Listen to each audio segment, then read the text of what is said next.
정말 예수가 진짜인가? 왜 예수 때문에 사람들이 저렇게 편하나? 또 기독교는 진짜인가? 특별히 교회가 진짜인가? 그런 생각을 많이 하게 됐어요. 그래서 한번 우선 성경부터 확인해보자. 그래서 예수님은 진짜 뭐라고 그랬나? 남한테 전해 듣는 게 아니라 내가 직접 한번 만나보고 들어보자. 그렇게 시작이 된 거예요. 거의 기자 정신이네요. 네. 아니 근데 그게 25년 동안 다니시는 회사를 그만둘 정도로 큰. 예, 저로서는 굉장히 충격적이었어요. 왜냐하면 그렇게 제가 쭉 읽어보고 내린 결론은 예수님은 진짜인데 왜 이 땅에 크리스찬들이 이렇게 가짜가 많나? 예수님은 진짜인데 왜 교회는 이 모양인가? 예수님은 진짜 기독교인가? 이제 그런 고민을 하게 됐고 한번 신학교를 가서 한번 답을 얻어보자. 그렇게 결심을 한 거죠. 그때가 이미 50대인데. 예, 53살 나이였어요. 그러면 부인께서는 일단 내 종교 쪽으로 온 건 고맙지만 일을 그만두고 직업을 바꾸겠다고 하니까 약간. 예, 뭐 신학교 간다니까 제일 반대한 사람이 제 아내. 아니 기뻐한 게 아니고요? 뭐 아이도 중고등학생인데 앞으로 이렇게 살 길이 막연하지 않습니까? 그래서 나중에 좀 키워놓고 가든지 아니면 또 그때 IMBC가 상장 준비를 마칠 때니까 주식 스탁 옵션을 좀 행사하고 가야지 무슨 돈으로 공부를 하겠다는 거냐 이제 그런 반대가 있었죠. 근데 저는 이제 또 이 제 아내가 보니까 제가 예수님을 알고 보니까 평생 모태 신앙인인데 이 신앙에 문제가 좀 있어요. 늘 교회에서 사는데 예수님은 잘 몰라요. 죽으라고 교회를 다니고 섬기는데 이게 기쁨이 없어요. 그래서 근데 제가 가짜라 그러면 믿겠어요, 본인이. 당신이 얼마나 가짜인지를 내가 밝혀줘야 되는데 그걸 하려면 제가 가진 걸 다 버려야 돼요. 그렇지 않으면 모든 어려운 문제는 남편이 해결해주고 아내는 교회에서 취미생활 하는 거예요. 그래서 제가 한번 다 버려봤더니 이제 본색을 드러낸 거죠. 어떻게 해요? 그게 어떻게 아니라 하라는 거예요? 걱정이 되죠. 애들 학비며 생활비며. 진짜 우리 믿음이라는 게 그렇게 쉽지 않은 일이에요. 사실은 다 믿는 채 하는 일이 많은 거지 정말 믿는다는 게 그렇게 쉬운 일이 아니에요. 그거야 그렇죠. 그럼 그만 다 버리시고 내려놓으시고. 네네. 그리고 보스턴으로 공부하러 갔죠. 신학 예. 대학원을 가서. 그러면 사모님도 그때 이제 변화. 이제 그때 같이 가서 정말 힘든 시간을 많이 겪었어요. 자녀들도 같이 가신 거예요? 네, 아이들도 같이 갔고 이제 그 보스턴에서 교회가 새로 개척이 돼서 신학 공부하면서 교회를 같이 이제 시작을 하게 됐어요. 그래서 정말 아내가 이제 전도사 부인이 된 거죠. 사장 부인하다가 이제 전도사 부인이 돼서 이제 별 고생을 다 하게 되고 또 정말 사람들한테 듣지 않아도 될 말도 듣고 이제 그러면서 인생의 바닥까지 내려가 본 거죠.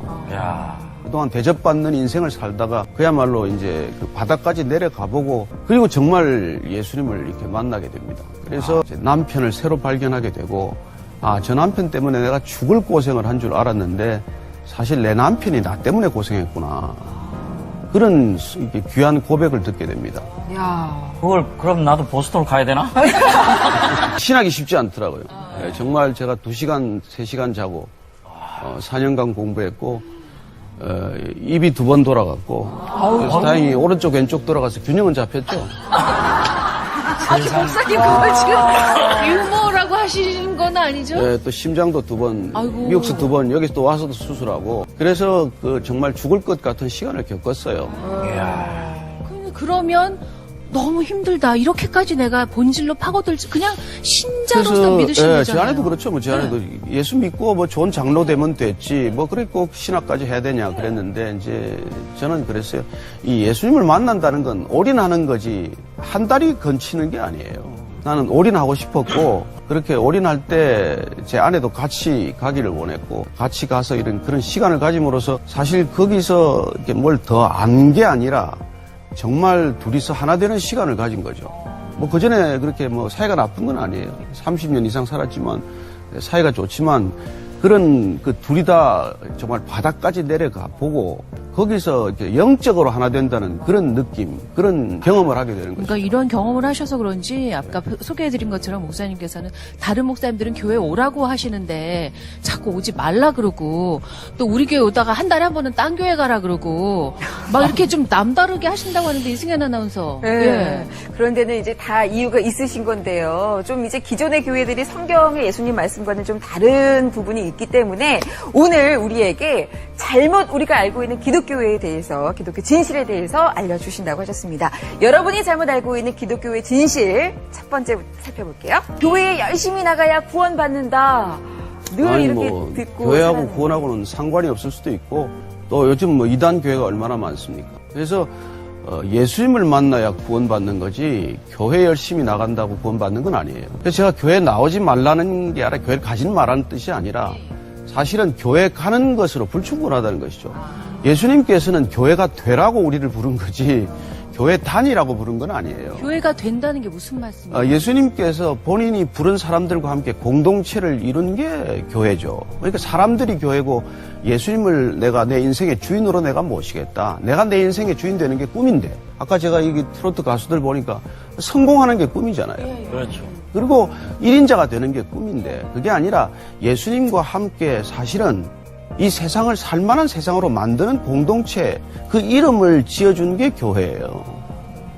그러니까 교회만이 사사로운 이익이나 내 이해관계만을 추구하는 사람 사실 그런 사람과는 가장 상반된 삶을 살기 시작하는 것이죠.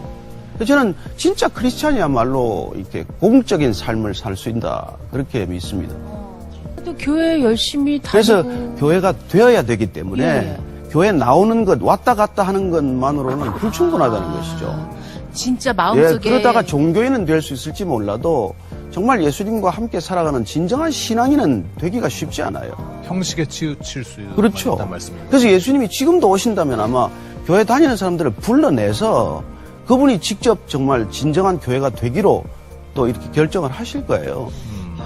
그 맞는 말씀인 것 같네요. 그러니까요. 자, 우리가 잘못 알고 있는 기독교의 진실 두 번째 살펴볼게요. 천당 마일리지는 애초에 없었다. 착한 일 많이 해야 천당 간다고 예, 알고. 저는 사실은 종교라는 전체가 이 마일리지 시스템이에요. 착한 일 하면 마일리지가 많이 쌓여서 너가 지금은 이코노미 타고 다니지만은 마일리지가 많아지면 비즈니스로 업그레이드가 되고 정말 많이 쌓으면 퍼스트 클래스까지 갈 수 있다. 예수님은 그게 아니에요. 너희들이 쌓고 있는 마일리지는 아무 소용이 없다. 왜냐하면 그런 마일리지는 너 자신을 위해 쌓는 거기 때문에 그건 하늘나라의 기준과는 전혀 다른 기준이다 그거예요. 아니 땅에서 소용이 있지 하늘나라에서 무슨 소용이 있겠니. 그래서 그분께서는 내가 너희들이 쌓을 수 없는 마일리지 소용없는 마일리지 아니라 나하고 함께 가자는 거예요. 그래서 그분 만나서 같이 가면 되는데 그동안 우리가 쌓은 마일리지 그거 가지고 갈 수 있는 건 아니라는 거죠. 그러니까 어떤 종교 통합을 하더라도 종교 통합이라는 건 사실은 마일리지 교환 시스템을 만들자는 거예요. 야, 불교에서 쌓는 마일리지나 무슬림이 쌓는 마일리지나 크리스찬이 쌓는 마일리지 다 똑같은 거지 뭐 그게 다르냐. 근데 예수님은 그런 마일리지 가지고는 안 된다는 분이에요. 그게 제일 교회 다니면서 제일 힘들었던 분이에요. 예. 부분이에요. 예. 아니 착하고 선행을 쌓고 사는데 천당 못 간대요. 그게 무슨 교회야? 뭐 그게 무슨 뭐 종교야? 뭐 이렇게 생각을 했거든요. 예. 그래서 그게 이제 사실은 예수님께서 이 땅에 오실 때부터 내가 그 문제를 해결해 주겠다. 우리가 무슨 돈 문제, 건강 문제, 무슨 뭐 자리 문제 이것 때문에 그분이 십자가를 졌겠어요. 우리 여러분 병 하나 낫게 하려고 여러분 저기 진급 안 되는데 진급 좀 잘 되게 하려고 그리고 내가 이게 돈 요새 못 버는데 부도날 지경인데 그 돈 좀 막아주겠다고 십자가를 질 이유가 뭐가 있어요. 그건 우리의 죄 문제를 해결하겠다는 거고 그 죄 때문에 가로막혀서 네가 하나님하고 아버지 관계도 안 되니 내가 이 문제를 해결하면 너는 하나님이 아버지인 줄 알게 될 거다. 그래서 제자들한테 가르칠 때 하나님을 아빠라고 부르라고 그래요. 아빠. 무슨 아빠가 종교입니까? 아빠를 종교로 만들면 컬트죠. 그리고 그분 자신을 소개해요. 나는 생명의 떡이다. 나는 세상의 빛이다. 나는 양의 문이다. 나는 선한 목자다. 나는 부활이요 생명이다. 나는 길이요 진리요 생명이다. 나는 포도나무다. 얼마나 답답한 그런 얘기를 계속 하시겠어요. 여러분 빛이 종교입니까? 떡이 종교입니까? 밥이 종교예요? 생명이에요. 사랑이에요. 빛이에요. 그래서 그분을 종교로 만날 수는 없어요. 그래서 종교 시스템과는 사실 무관한 분이에요.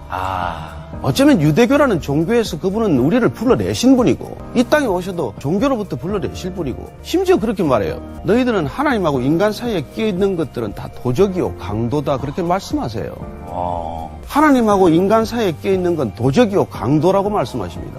어쩌면 입산하는데 거기다 매표소 차려놓고 입산료 받는 거랑 마찬가지니 도적질하는 거라고 말하는 것이죠. 저는 여러분들이 예수님을 직접 모르고 그렇게 교회 욕할 것도 없고 기독교 욕할 것도 없어요. 왜냐하면 예수님과 상관없는 걸 놓고 왜 욕하겠어요. 그러니까 어찌 보면 말씀 들어보니까 본질이 중요하다는 말씀으로 들립니다. 예, 그래요. 그러네요. 그죠? 자, 우리가 잘못 알고 있는 세 번째, 내가 똑바로 사는 게 진정한 전도다.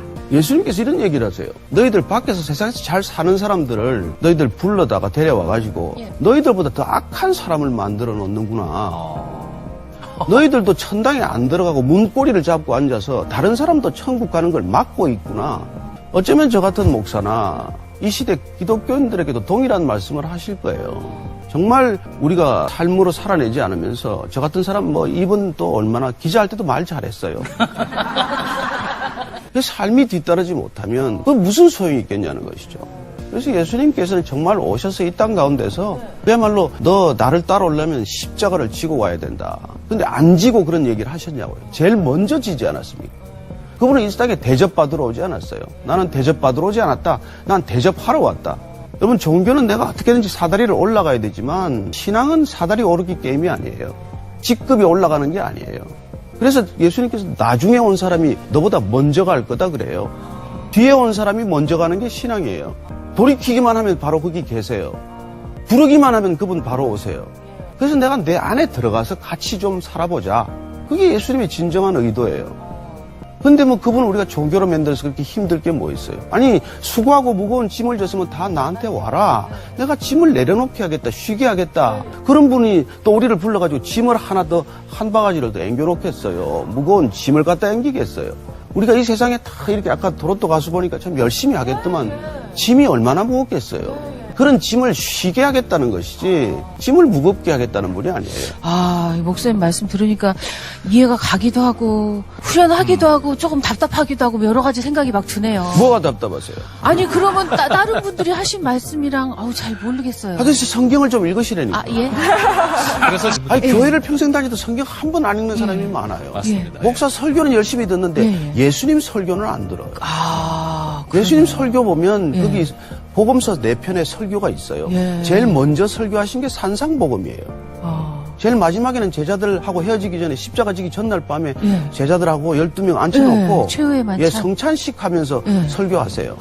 그 2편 설교라도 읽어보시면 다를걸요.